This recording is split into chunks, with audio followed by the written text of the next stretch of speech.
High school के आखिरी दिनों में शैरोन गर्भवती हो चुकी थी, लेकिन टाम्पा पहुंचते ही शैरोन ने किसी और को डेट करना शुरू कर दिया और फिर से गर्भवती हो गई। यानी रह रही थी फ्रैंक के साथ और प्यार चल रहा था किसी और के साथ। कि सुजेन को फ्रैंक ने अपनी बेटी की तरह पाला और फिर उसे अपनी बीवी बना लिया। घर चलाने की जिम्मेदारी शैरोन पर आ गई और उसने एक एग्जॉटिक डांसर के तौर पर काम करना शुरू कर दिया, यानी कि लगभग अर्धनग्न या फिर नग्न डांस किया कि शैरोन असल में एडल्ट इंडस्ट्री में काम करने पर मजबूर थी। क्राइम की दुनिया में कुछ भी असंभव नहीं है। सबसे साधारण दिखने वाला व्यक्ति कभी कभी सबसे खतरनाक हो जाता है और कभी कभी जिस पर हमेशा डाउट होता है वो कहानी का सबसे कमजोर कड़ी भी निकल जाता है। आज की कहानी कैसे ही सस्पेंस से भरी हुई है। यह एक दुर्घटना नहीं बल्कि कई त्रासदियों का एक ऐसा जाल है जिसे सुनकर लगभग विश्वास नहीं होता। एक टीनेजर के तौर पर शैरोन मार्शल की जिंदगी में सब कुछ परफेक्ट चल रहा था। कहा जाता कि वो आरओटीसी रिजर्व ऑफिसर ट्रेनिंग कॉर्प्स की लेफ्टिनेंट कर्नल थी और अपने स्कूल की सबसे होशियार और उज्जवल छात्राओं में गिनी जाती थी। एक बेहद इंटेलिजेंट लड़की जिसकी धीमी मुस्कान उसे और भी खास बनाती थी।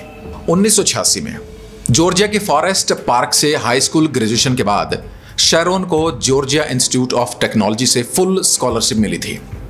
उसका सपना था नासा में एरोस्पेस इंजीनियर बनना, लेकिन स्कॉलरशिप मिलने के बावजूद और अपने सपने के इतने करीब पहुंचने के बाद भी शैरोन कभी कॉलेज नहीं गई, क्योंकि वो एक राज छुपा रही थी। एक ऐसा राज जिसे छुपाते छुपाते उसकी जिंदगी बर्बाद हो गई, जिसके बारे में न उसका प्रेमी जानता था और न ही कोई और दोस्त या कोई सहेली।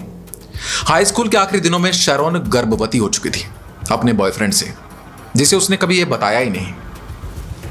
उसने इस बात को छिपाए रखा और फिर एक अमीर टेक्सास कपल को बच्चा गोद दे दिया।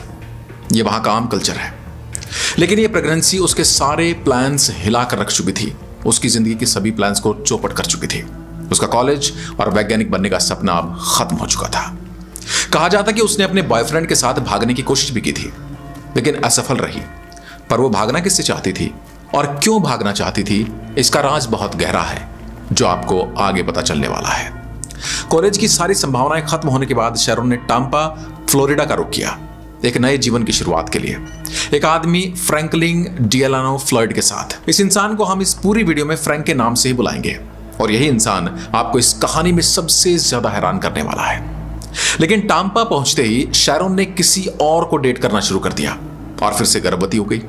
यानी रह रही थी फ्रैंक के साथ और प्यार चल रहा था किसी और के साथ। आखिर इन दोनों का क्या रिश्ता था? इस बार भी उसने बच्चे के पिता को इसकी जानकारी बिल्कुल नहीं दी, लेकिन इस बार शैरोन ने बच्चे को रखने का फैसला किया। 1988 में शैरोन ने अपने बेटे माइकल ग्रेगरी मार्शल को जन्म दिया और उसे फ्रैंक के साथ मिलकर पालने लगे। शैरोन और फ्रैंक का रिश्ता बेहद उलझा हुआ था। यह बिल्कुल साफ नहीं था कि वो प्रेमी थे या कुछ और, लेकिन वे साथ रहते थे, मिलकर माइकल की परवरिश कर रहे थे। फ्रैंक एक पेंटर था और पेंटिंग का काम किया करता था, लेकिन पीठ में उसकी दर्द रहता था जिसकी वजह से वह मुश्किल से ही कोई काम कर पाता था। ज्यादातर वो घर में रहता या फिर शैरोन पर नजर रखता था। आखिर क्यों? घर चलाने की जिम्मेदारी शैरोन पर आ गई और उसने एक एग्जॉटिक डांसर के तौर पर काम करना शुरू कर दिया, यानी कि लगभग अर्धनग्न या फिर नग्न डांस की आप बात कर सकते हैं। साथ ही वो वेलफेयर चेक्स यानी सरकारी पेंशन पर भी निर्भर रहने लगे। क्लब में शैरोन को सब फ्रेंडली और दयालु मानते थे। उसकी एक खास दोस्त थी शेरिल कॉमेसो, जो 18 साल की थी। लेकिन शेरिल और फ्रैंक के बीच अक्सर झगड़े होते थे, क्योंकि अक्सर शैरोन के साथ शेरिल भी उसके घर आ जाया करती थी और कभी कभी तीनों एक साथ घूमने भी चले जाया करते थे। कुछ रिपोर्ट्स कहती हैं फ्रैंक और शेरिल के बीच कुछ समय के लिए कुछ चल भी रहा था और इसी वजह से दोनों में झगड़े हो जाया करते थे। 1989 के एक वीकेंड पर शैरोन, फ्रैंक और शेरिल एक साथ बोटिंग ट्रिप पर गए। वहां फ्रैंक और शेरिल के बीच काफी तीखी बहस हो गई थी। फ्रैंक अब शेरिल से नफरत करने लगा था। इसके बाद शेरिल भी उससे नफरत करने लगी थी और शेरिल ने शैरोन की शिकायत सोशल सर्विसेज में कर दी कि शैरोन अपनी डांसिंग इनकम छिपा रही है और फिर भी सरकारी मदद लिए जा रही है। शेरिल ने यह कॉल की, सरकारी लोगों ने जांच की और शैरोन की वेलफेयर सहायता बंद हो गई, यानी कि उनकी पेंशन बंद हो गई। फ्रैंक इस पर बेहद नाराज हो गया और क्लब पहुंचकर शेरिल से झगड़ा करने लगा। गवाह के अनुसार फ्रैंक ने शेरिल को थप्पड़ या फिर मुक्के भी मारे। कुछ समय बाद शेरिल अपने पापा के घर से किसी दोस्त से मिलने के लिए निकली, लेकिन वहां पहुंची यह खबर उसने कभी नहीं दी। उसकी लावारिस कार एक एयरपोर्ट पर मिली और पुलिस ने गुमशुदगी की जांच शुरू कर दी। शेरिल के मिलने की कहानी भी आपके रोंगटे खड़े कर देगी कि किसी की कहानी में इतने ट्विस्ट और सस्पेंस कैसे हो सकते हैं।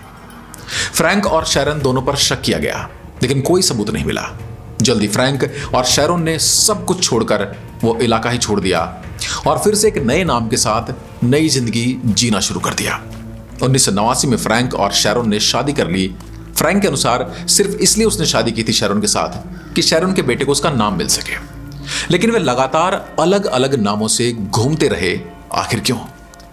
अब वे टल्सा ओक्लाहोमा में थे और शैरन दोबारा एग्जॉटिक डांसिंग शुरू कर चुकी थी।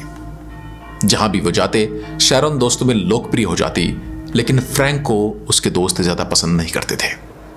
फ्रैंक फिर से एक डांसर से लड़ पड़ा और जब उस महिला ने कहा कि शैरन को फ्रैंक को छोड़ देना चाहिए, तो फ्रैंक ने कहा था अगर उसने मुझे छोड़ने की कोशिश भी की तो मुझे जान से मार दूंगा। और शायद शैरन फ्रैंक को छोड़ने का मन भी बना चुकी थी। वह उसकी गंदी आदतों से तंग आ चुकी थी। उसे क्लब में किसी और से प्यार हो चुका था, लेकिन वो डरती थी कि फ्रैंक कहीं उसे और माइकल को नुकसान ना पहुंचा दे, जो कि उसका बेटा है जिसे मिलकर वो दोनों पाल रहे हैं। लेकिन शैरन इस चुंगल से निकलने का रास्ता ही निकाल रही थी कि वह एक एक्सीडेंट का शिकार हो गई। उसे हाईवे पर बेसुध पाया गया, जैसे ही किसी गाड़ी ने उसे टक्कर मार दी हो। फ्रैंक ने कहा कि वह उस वक्त सो रहा था। शैरन को अस्पताल ले जाया गया और उसके क्लब के दोस्त मिलने आते रहे। सभी को लग रहा था कि शैरन धीरे धीरे ठीक हो रही है और बहुत जल्द वह हॉस्पिटल से बाहर आ जाएगी। लेकिन फिर फ्रैंक ने अचानक सभी को शैरन से मिलने से मना कर दिया। अब शैरन को मिलने की इजाजत किसी को नहीं थी और उसने इसका कोई कारण भी नहीं बताया। 5 दिन बाद शैरन की मौत हो गई। फ्रैंक का बर्ताव बहुत अजीब था, खासकर क्योंकि डॉक्टरों ने कहा शैरन के शरीर पर पहले के भी चोटों के निशान थे। डॉक्टरों को शक था कि उसकी मौत गाड़ी की टक्कर से नहीं बल्कि किसी और वजह से हुई है या फिर उसे मारकर गाड़ी से टकराया गया है। शैरन की हड्डी में जो फ्रैक्चर था वह रोड एक्सीडेंट से मेल नहीं खाता था। फ्रैंक पर शक और बढ़ा क्योंकि शैरन के अंतिम संस्कार का खर्च भी उसके दोस्त ने उठाया। फ्रैंक ने उसमें कोई दिलचस्पी नहीं दिखाई। कुछ महीनों पहले ही फ्रैंक ने शैरन के नाम पर एक $80,000 का लाइफ इंश्योरेंस पॉलिसी भी खरीदा था और वह उसे क्लेम करना चाहता था। लेकिन फ्रैंक के सारे सोशल सिक्योरिटी नंबर गलत निकले। सोशल सिक्योरिटी नंबर आप समझ सकते हैं जैसे हमारे यहाँ आधार नंबर होता है, बिल्कुल वैसे ही वहां पर SSN नंबर होता है। क्योंकि वह झूठे नाम इस्तेमाल करता था, आखिर में जब उसने अपना असली नाम फ्रैंक डेलेनो फ्लॉयड बताया तभी उसकी असलियत सामने आने लगी। फ्रैंक डेलेनो फ्लॉयड की पहचान सामने आते उसकी पुरानी जिंदगी के भयानक राज भी खुलने लगे। आखिर कौन था इंसान? पता चला कि 1962 में जब फ्रैंक की उम्र सिर्फ 19 साल की थी, उसे एक 4 साल की बच्ची को अगवा कर उसके साथ दुर्व्यवहार करने के अपराध में गिरफ्तार किया गया था। उसे 10 से 20 साल की सजा सुनाई गई थी, लेकिन जेल भेजने की बजाय उसे मानसिक अस्पताल में रखा गया, जहां से वह एक दिन गाड़ी चुराकर फरार हो गया। और उसी दिन उसके बाद बैंक भी लूट लिया। उसे दोबारा गिरफ्तार कर लिया गया, लेकिन 1972 में रिहा कर दिया गया।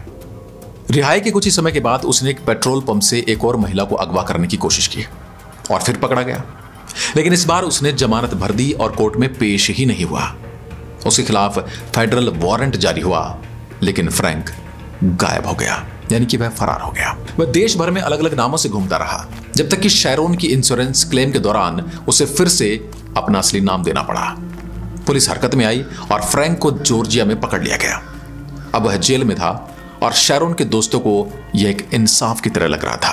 फ्रैंक के जेल जाने से पहले उसने शैरन के बेटे माइकल को सोशल सर्विसेज को सौंप दिया, यानी सरकारी जो बच्चों का देखरेख करने का संस्था होती है उसे सौंप दिया। माइकल को फॉस्टर केयर में एक नए प्यारे परिवार ने अपना लिया। अगर आप फॉरेन कंट्रीज में देखें तो वहां फॉस्टर पेरेंट्स नाम की एक स्कीम होती है, लेकिन माइकल का व्यवहार सबको हैरान कर गया। वो बिल्कुल भी नहीं बोलता था, वह छोटा बच्चा बस चीखता और कराहता था। फ्रैंक ने दावा किया कि वो माइकल का असली पिता है, इसलिए माइकल को जेल में उससे मिलने लाया जाता रहा। लेकिन धीरे धीरे जब माइकल ने फ्रैंक से मिलने में डर दिखाना शुरू किया तो डीएनए टेस्ट करवाया गया। फ्रैंक ने बहुत विरोध किया कि डीएनए टेस्ट नहीं होना चाहिए, लेकिन टेस्ट ने यह साबित कर दिया कि फ्रैंक माइकल का जैविक पिता नहीं है। और उसके बाद माइकल की फ्रैंक से मुलाकातें बंद कर दी गई। लेकिन कहानी यहां पर खत्म नहीं होती है। कहानी में असली ट्विस्ट तो अभी आने वाला है। 1994 4 साल की सजा पूरी करने के बाद फ्रैंक को जेल से रिहा कर दिया गया। अब वह माइकल और उसके फॉस्टर माता पिता का पीछा करने लगा, जिन्होंने माइकल को गोद लिया था। उसे पता था कि उसे कभी भी माइकल की कस्टडी अब नहीं मिलेगी, इसलिए उसने उसे चुराने की योजना बनाई। 12 सितंबर 1994 फ्रैंक माइकल के स्कूल पहुंचा और प्रिंसिपल जेम्स डेविस से मिलने की मांग की। जब उसे बच्चा देने से मना कर दिया गया तो उसने बंदूक निकाल ली और प्रिंसिपल की कनपट्टी पर रख दी। फ्रैंक ने माइकल को चुपचाप स्कूल से बाहर निकाला और बंदूक की नोक पर प्रिंसिपल को कहा कि उन्हें कार से कुछ मील दूर तक छोड़कर आए। वहां फ्रैंक ने प्रिंसिपल को एक पेड़ से बांध दिया। उसे कोई मारा पीटा नहीं, बस उसे थोड़ी देर के लिए बंधक बना दिया और माइकल को लेकर भाग गया प्रिंसिपल की ही गाड़ी में। जब यह अपहरण उजागर हुआ तो पूरे इलाके में हड़कंप मच गया। एक बड़ा सर्च ऑपरेशन शुरू किया गया, लेकिन 2 महीने तक कोई भी सुराग नहीं मिला। आखिरकार फ्रैंक लुईविल केंटकी में पकड़ा गया, लेकिन माइकल का कोई अता पता नहीं था। उसके पास वो बच्चा बिल्कुल भी नहीं था। फ्रैंक ने पुलिस को खूब उलझाया और पुलिस उसकी बातों पर जगह जगह तलाश करती रही, लेकिन उन्हें बच्चा नहीं मिला। मामला और भी उलझ गया। 1995 में फ्रैंक के ट्रायल के दौरान एक सामान्य केस से एक भयानक सुराग मिल गया। पिनिलेस काउंटी फ्लोरिडा में एक जगह कुछ कंकालों के अवशेष मिले जो बेलों से ढके हुए थे। पोस्टमार्टम में पाया गया कि पीड़िता को पीट पीट कर मारा गया था और फिर उसके सिर में 2 गोलियां मारी गई थी। उसी साल कैंसस में एक मैकेनिक ने एक ट्रक नीलामी में खरीदा और उसमें 97 तस्वीरों वाला एक बड़ा लिफाफा मिला, जिनमें एक महिला को बंधक और पीटते हुए दिखाया गया था। यानी किसी ने वीडियो तो नहीं बनाई थी, लेकिन उस महिला को पीटते हुए फोटोज खींची थी। यह ट्रक वही था जो फ्रैंक फ्लॉयड के पास था, जिसे उसने 1994 में चुरा लिया था और बाद में उसको कहीं भी छोड़ दिया था, जिसमें तस्वीरें भूल गया था। तस्वीरों की जांच की गई और पीड़िता के गाल की ठुड्डी पर चोट का निशान कंकाल में मिले निशान से मेल खा गया। अब यह साफ हुआ कि वो हड्डियां शेरिल कमेसो की थी, शेरोन की वो पुरानी दोस्त जिससे सबसे पहले फ्रैंक से झगड़ा किया था और उसी ने इनकी कंप्लेंट की थी, उसी ने इनकी पेंशन बंद करवाई थी। फ्रैंक को अब माइकल के अपहरण के लिए 52 साल जेल की सजा मिली और शेरिल की हत्या के लिए मृत्युदंड। लेकिन ट्रक में मिली तस्वीरें और भी भयानक रहस्य खोलने वाली थी। कुछ तस्वीरों में फ्रैंक एक नाबालिग लड़की के साथ भी दुर्व्यवहार करता हुआ दिखाई दे रहा था। ये तस्वीरें शेरिल वाली तस्वीरों से काफी ज्यादा पुरानी थी, यानी कि 4-5 साल ज्यादा पुरानी। अब पुलिस को यह जानना था कि यह लड़की कौन थी और यहीं से केस में एक डरावना मोड़ आ जाता है। फ्रैंक डिलानो फ्लॉयड अब सलाखों के पीछे था। उसके खिलाफ बहुत सारे सबूत इकट्ठे हो रहे थे, लेकिन बहुत सारे राज भी खुलते जा रहे थे और कुछ राज सामने आते जा रहे थे जिन्हें सुलझाने की पुलिस कोशिश कर रही थी। और ट्रक में मिली खौफनाक तस्वीरें, लेकिन एक सवाल अब भी सबके मन में था कि जिस लड़की को इसने अपनी वाइफ बनाया हुआ था वो लड़की कौन थी। उसकी कोई सही आईडी नहीं थी, कोई वैध रिकॉर्ड नहीं था और जो भी नाम उसने इस्तेमाल किए थे सब झूठ पर टिका था। FBI और मीडिया ने इस मामले को फिर से खंगालना शुरू किया और यहीं से एक महिला सामने आई जो खुद को शेरोन की पुरानी सहेली बता रही थी। उसका नाम था जेनिफर फिशर। जेनिफर ने बताया कि शेरोन बहुत ही प्यारी, होशियार और सीधी लड़की थी। उसे हमेशा लगता था कि शेरोन कुछ छुपा सा रही है और ऐसा दर्द वो जुबान पर नहीं ला सकती थी, लेकिन वो हमेशा कुछ कहने की कोशिश करती थी और रुक जाती थी। जेनिफर और शेरोन की बातों से एक पुराना सुराग मिला कि शेरोन असल में एडल्ट इंडस्ट्री में काम करने पर मजबूर थी। शेरोन की जिंदगी जैसे एक बुरे सपने में खुल रही थी। वह अपनी पढ़ाई में टॉप थी, नासा में काम करना चाहती थी और उसने वहां के लिए क्वालिफाई भी कर लिया था, लेकिन फ्रैंक ने उसे एक डांसर बना दिया और फिर अपना नाम उस पर थोपकर शादी कर ली थी। जेनिफर और कई ऑनलाइन इन्वेस्टिगेटिव ग्रुप्स ने शेरोन की पुरानी तस्वीरें सोशल मीडिया फॉर्म्स पर डालनी शुरू की। उम्मीद थी कि कोई उसे पहचान लेगा और तभी एक चमत्कार हुआ। 2014 में FBI को एक मेल आया। मेल में लिखा था कि शेरोन दरअसल किसी का नाम है ही नहीं, बल्कि सुजेन मारी स्वाकिसी नाम था। उसका जन्म 1969 में हुआ था। उसकी मां सैंडी चिपमैन ने फ्रैंक फ्लॉयड से शादी की थी। उस वक्त वो खुद को ब्रेंडन विलियम्स कहता था और इसी नाम से उसने चिपमैन से शादी की थी। सैंडी के फ्रैंक से पहले ही 2 अलग अलग पिताओं से 4 बच्चे थे। 1975 में सैंडी को गलत चेक भेजने के आरोप में 30 दिनों के लिए जेल में डाल दिया गया। उसने अपने बच्चों को फ्रैंक की देखभाल में छोड़ दिया, लेकिन जब वह जेल से लौटी तो सभी बच्चे गायब थे। बाद में 2 बच्चों को पुलिस ने ढूंढ लिया जो कि एक अनाथ आश्रम में थे, लेकिन सुजेन और उसका भाई फिलिप्स कभी नहीं मिले। सालों बाद पता चला कि सुजैन को फ्रैंक ने अपनी बेटी की तरह पाला और फिर उसे अपनी बीवी बना लिया। उसे कई नकली नाम दिए, टोनिया, शैरोन, मोनिका, और उसके बचपन की सारी पहचान मिटा दी। सुजैन कभी स्कूल जाती, कभी डांसर बनती, कभी फ्रैंक के साथ भागती। उसने कॉलेज में भी एडमिशन लिया था, लेकिन फ्रैंक ने उसे जबरदस्ती वहां से निकाल लिया था। माइकल भी सुजैन का अपना बेटा नहीं था। फ्रैंक ने 2015 में अपनी मृत्युदंड की सजा के दौरान पहली बार माइकल की मौत को स्वीकार किया। उसने बताया कि उसे डर था कि माइकल की कस्टडी उसे हमेशा के लिए छीन ली जाएगी, इसलिए उसने माइकल को एक पुल से नीचे फेंक दिया। FBI आज तक माइकल की बॉडी नहीं ढूंढ पाई है। अब जरा सोच कर देखिए, एक मासूम बच्ची जो इतनी इंटेलिजेंट है कि उसने नासा में एडमिशन तक क्वालिफाई कर लिया था। सुजैन, उसे अगवा कर लिया गया, उससे उसकी पहचान छीन ली गई, उसका बचपन, उसके सपने सब छीन लिए गए। उसे मजबूर किया गया कि वह अपनी ही जिंदगी को झूठ बनाकर जिए, और जब वह खुद एक मां बनने की कोशिश करती तो उसका बेटा भी किसी को दे दिया जाता है। हो सकता है फ्रैंक ने उसे किसी को बेच दिया हो। एक इंसान, फ्रैंक, एक इंसान जिसने एक बच्ची को पहले बेटी बनाया, उसकी मां से शादी की, फिर बीवी, और फिर उसकी जिंदगी ही छीन ली। ये कहानी सिर्फ क्राइम की नहीं है, ये कहानी छीन ली गई मासूमियत, झूठी पहचान और दर्द से भरे हुए एक पूरे जीवन की दास्तान है।